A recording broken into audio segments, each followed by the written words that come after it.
Assalamualaikum warahmatullahi wabarakatuh.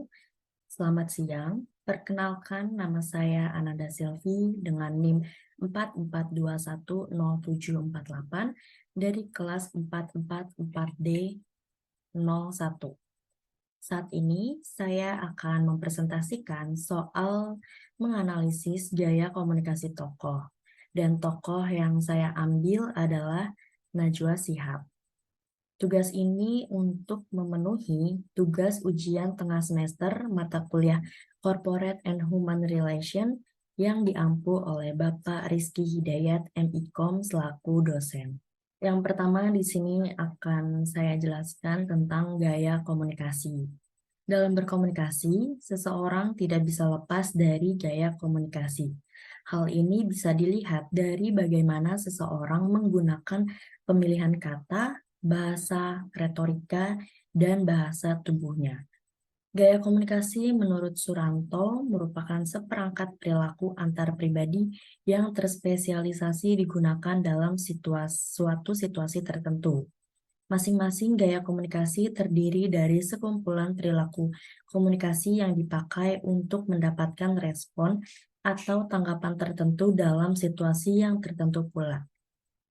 Kesesuaian dari satu gaya komunikasi yang digunakan bergantung pada maksud dari komunikator dan harapan dari komunikan. Gaya komunikasi setiap orang itu pasti berbeda-beda.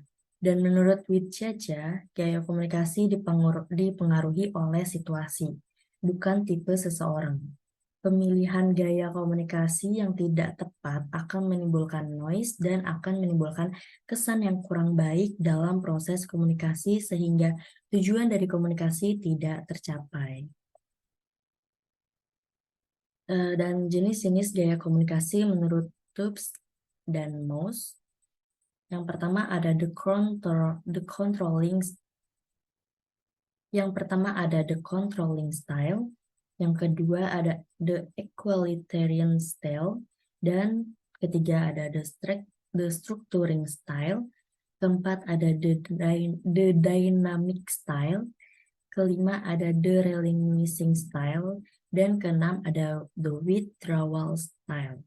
Faktor-faktor yang mempengaruhi gaya komunikasi menurut Sapir adalah yang pertama ada kondisi fisik, kedua peran, ketiga konteks histori, keempat kronologi, kelima bahasa, keenam hubungan, dan ketujuh kendala. Di sini saya akan membacakan sedikit soal. Di sini ada sedikit profil dari Najwa Shihab.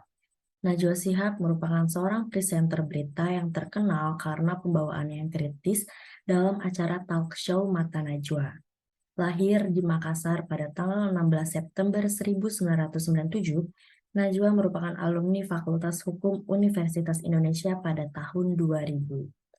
Awal karirnya bermula pada saat beliau mengikuti program magang di stasiun televisi RCTI sebagai seorang jurnalis. Namun pada akhirnya ia memilih untuk bergabung di Metro TV karena menurutnya stasiun TV tersebut dinilai lebih menjawab minat besarnya terhadap jurnalistik. Tahun 2006, Najwa Shihab dipilih menjadi jurnalis terbaik Metro TV dan masuk dalam nominasi pembaca berita terbaik Panasonic Awards. Untuk menggali informasi dari narasumber, Najwa Shihab memiliki gaya komunikasi yang khas, gaya bicara yang menarik, serta berkarisma.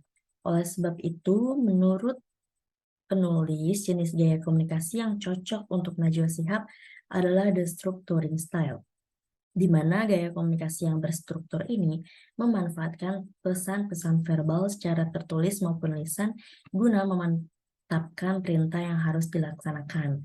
Pembicara lebih memberi perhatian kepada keinginan untuk mempengaruhi orang lain. Tatapan yang serius digunakan oleh Najwa untuk menggali informasi lebih dalam, ditambah ekspresi wajah yang ramah agar narasumber merasa nyaman saat melakukan komunikasi. Faktor yang dapat mempengaruhi gaya komunikasi Najwa Shihab dalam acara talk show Mata Najwa adalah peran, karena perannya di sini sebagai presenter berita. Lalu karakter dan gaya komunikasinya ialah perasa dan penilai karena beliau memiliki sifat empati dan simpati, namun juga memiliki sifat yang tegas dan penuh penekanan dalam berbicara. Sekian dari presentasi saya. Mohon maaf bila terdapat salah kata. Terima kasih. Wassalamualaikum warahmatullahi wabarakatuh.